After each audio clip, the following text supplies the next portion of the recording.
Perfect. How's it going, guys? So let's say that you're a forever DM, cursed to sit in the DM chair until the end of time. And you're preparing to run a brand new campaign with 3 players.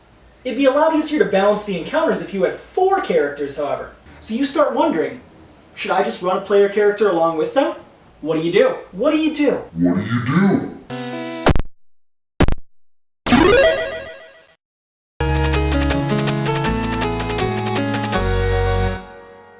In a lot of tabletop gaming circles, there's a dirty word. Dirtier than shit, or f***, or f***, or crazy cockmongering f***busters. And that dirty word is DMPC. A DMPC is pretty much exactly what it sounds like. The Dungeon Master playing a character along with the other characters in the party. In small groups, it can make balancing encounters really easy, and if the DM never gets a chance to play, it can be an opportunity for them to have a character of their own. There's a lot of hate for DMPCs out there, but I don't think they're all bad.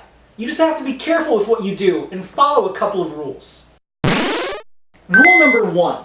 The DMPC should never be more powerful than the rest of the group. This is the most common mistake I've seen. A bunch of level 1 scrubs running around with a f***ing superhero of a DMPC. Imagine a group of kids playing dodgeball, but one team of kids has Superman on their team. Imagine how those kids are going to feel when they do nothing and Superman wins every single match by himself.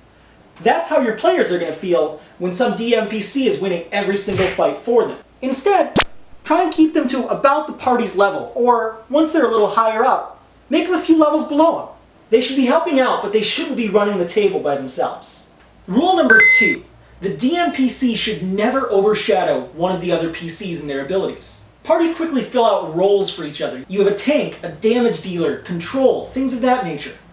They may not be the best they could be at that thing, but they're the best in that group. Imagine if you have an arcane trickster and spellcasting is their thing for the group, and you bring in a DMPC who is a wizard, who's explicitly better at it, and all of a sudden you've taken that thing away from that player.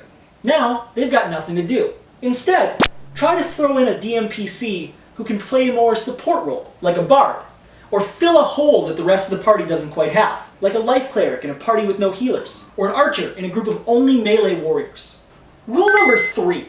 The DMPC should never be the star of the story. They should be a supporting actor, not the main character. Imagine a world where you're playing a campaign and you introduce a DMPC who is the prince of a far-off kingdom and best friends with the Lord Mayor, and you're going on a quest to find his great-grandfather's blah blah blah. No one wants that. You are playing a game like Dungeons & Dragons to be an epic hero. It's kind of the point of the game. Plundering dungeons and slaying dragons. It's kind of the point of the game. Not to be assistant to the regional manager in someone else's story. Instead, try treating DMPCs more like the companions from Fallout or Skyrim.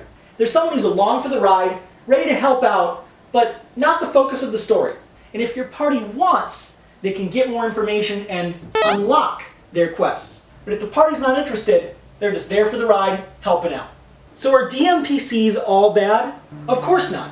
You just have to think of them like fireworks. If you know what you're doing and you're smart about it, everyone can have a super fun time. But if you're cavalier and you don't know what you're doing, you can seriously ruin someone's f***ing life.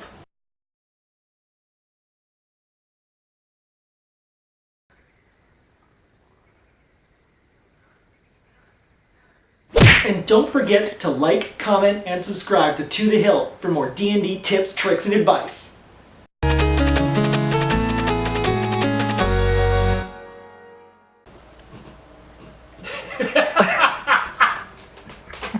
Come on.